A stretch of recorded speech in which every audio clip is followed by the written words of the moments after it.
Hello, I'm Rob Thomas, and welcome to another edition of The Road Back, brought to you by Club Resort Business, Club Resort Chef, and the Club Resort Chef Association.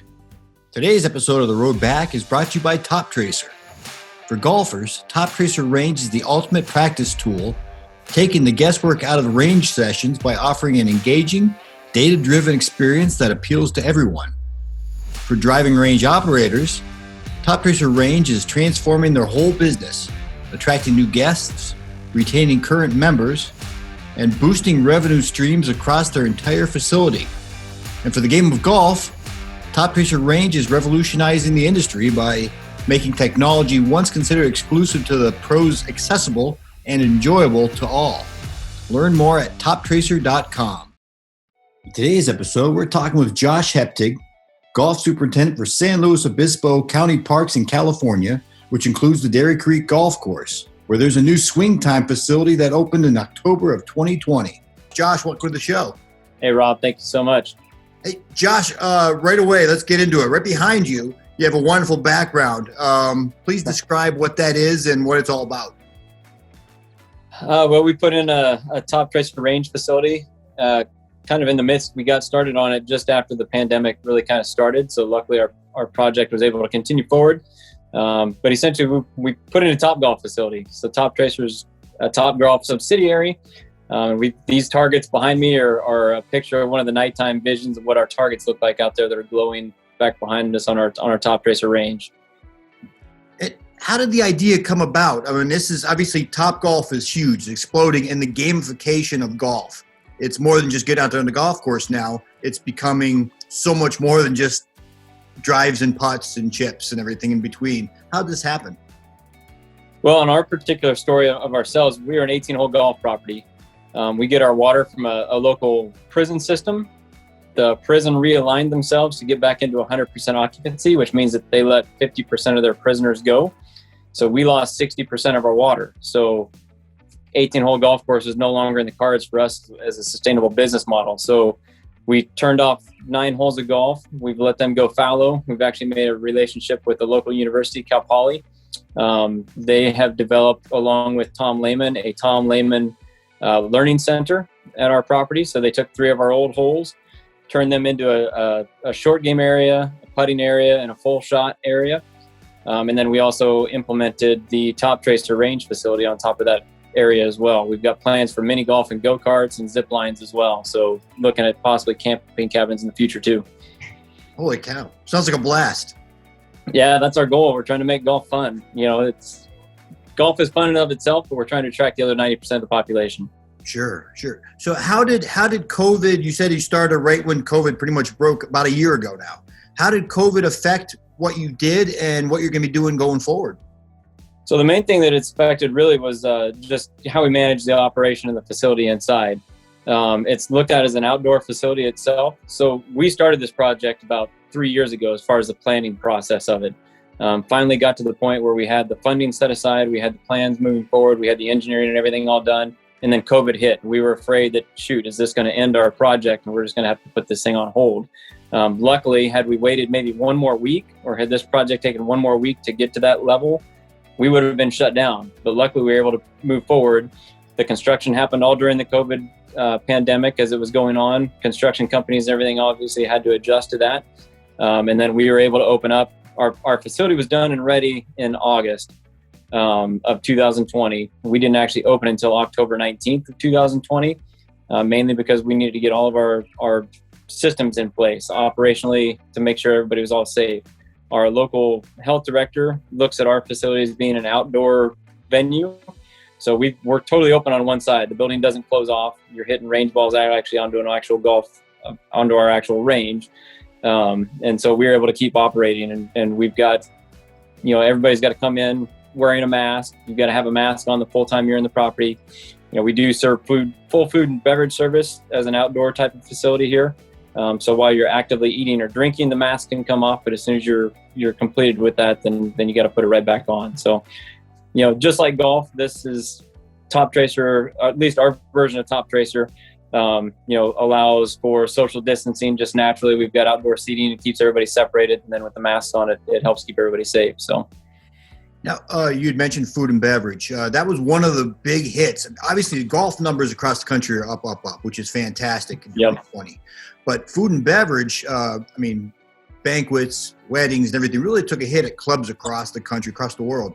How are your food and beverage numbers been?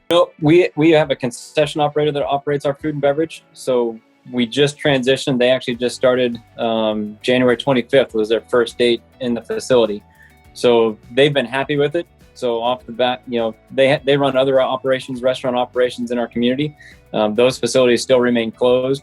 They're actually happy to have won the contract on this one to be able to serve our food and beverage for the golf course, because obviously we can remain open on an outdoor service only. They don't have anybody inside their facility other than staff. So with our Toptracer, as I said, our health director looks at that as an outdoor venue. So it's just like patio service. So everybody stays safe. They're able to continue full operation, and products that they've been putting out, they've been killing it. Terrific. Hey, what have your golf participation numbers been like? So we've got 3 different properties. I've got Dairy Creek, which is the one we're speaking of right now, and then I've got Morro Bay and Chalk Mountain Golf Course. So they're all very different, unique venues. So Morro Bay is our oceanside course, always very popular as it is. So in 2019, we had a total round count of just under 65,000 total rounds. In the pandemic, we did some of our highest numbers in 2 decades. So we hit 74,000 rounds during the pandemic. So that was a big jump there. But that course, obviously being an oceanside course, doesn't have as much capacity to increase, but that was still a 20% increase. So that's nothing to shake your head about. Chalk Mountain Golf Course, which is our mountain course, I guess you could call it. Parkland style course. That course saw about a 25 to 28% increase in rounds played. And our 9-hole course, obviously with the struggles that we've gone through of closing 9 holes and the frustrated customers and things like that. So we hit a low of just over 18,000 golfers was our low. We used to do about 40,000 rounds on our 18-hole property. But this year in 2020, we did just shy of 34,000 rounds on that 9-hole property. And currently right now, the way that our 2020 or 21 is looking like, we might get close to 45,000 rounds of golf if things continue the way they're trajectorying. Holy cow, that sounds fantastic. And as far as the Toptracer range goes, been popular? We've been booked out every single night that we've been open. So if we book reservations on a 7-day advance rental. So if you don't get your reservation by Monday morning for the weekend, you're not getting in. So we've got people getting up at midnight or 1 o'clock in the morning just to book their Toptracer range rentals. So it's been wildly popular. So good problem to have. Absolutely. Champagne problems is what we got right now. So that's a good thing to look at. And one of the things, that I was concerned of, we've got a really busy practice facility already at this facility. Before, when we were an 18-hole property, we've got one of the best driving ranges in the county of San Luis Obispo. Used to average about $110,000, $115,000 a year on that driving range rental in and of itself. My concern with the Toptracer going in is that we would actually lose some of that revenue. We'd cannibalize from our own property, but that actually hasn't been the case. Our driving range numbers have actually doubled. We've already exceeded our 2019 levels just on our grass driving range, and then added the Toptracer to that as well. So just that added activity of people practicing, coming out and having fun, which is really what kind of Topgolf really created the Toptracer for, is, as the golf industry, we kind of went to Topgolf and said, hey, look, you're bringing a whole bunch of people to your properties, but we're not really seeing that transition to the golf courses. So this business model is what they created to try and bring the Topgolf experience to a grass facility to help transition people from the from Topgolf or Toptracer onto the golf course. And we're doing some strategies and using some of those things. We've got 2 different email bases, our golf database and then our Toptracer database. So we're sending specific data out to our Toptracer people saying, hey, here's 50% off your greens fee, or not off their greens fee, but off a cart rental, or maybe a free cart rental, or a free bucket of range balls, trying to transition them from the digital or virtual version of golf more towards the grass style of golf. And then we're also using our golf database to say, hey, come over to the Toptracer, give this a try. Come over and play St. Andrews, come play Pebble Beach, some of the other things, and actually learn. The My Profile is great because it's a great way to get golfers to know their actual data, how far you actually hit a club. The downside of that is a lot of our hardcore traditionalists and low handicappers are going, hey, I hit my 7-iron 160 yards, not 142. What's going on? I was like, well, it sounds like you really only hit it 142. Yeah. Rely on some hard pan to get the extra 18, right? Yep, exactly. Fantastic. Well, I think you pretty much touched upon my last two questions. You are seeing this translate into actual golfers on the golf course. Absolutely. Yep. That's terrific. And the last thing I was going to talk to you about was it's more than just golf, right? Now you have games on here. Like I said, the gamification of golf is getting huge, but it's more than just hitting the ball on the road hole at number 17 at St. Andrews, right? You have like family fun games that you can participate in, fishing or something along that line. Yeah, there's one that's called Go Fish. The Topgolf, I think, has a version of Angry Birds. So Go Fish is kind of the Toptracer version of the Angry Birds. And that's one of the big things for ours is the targets, like what you see behind me in the picture here. That brings a whole nother element to it. So with the Toptracer, which is different than Topgolf. Topgolf, you can dribble a ball off of their nets and it goes down and runs into a hole and you get points.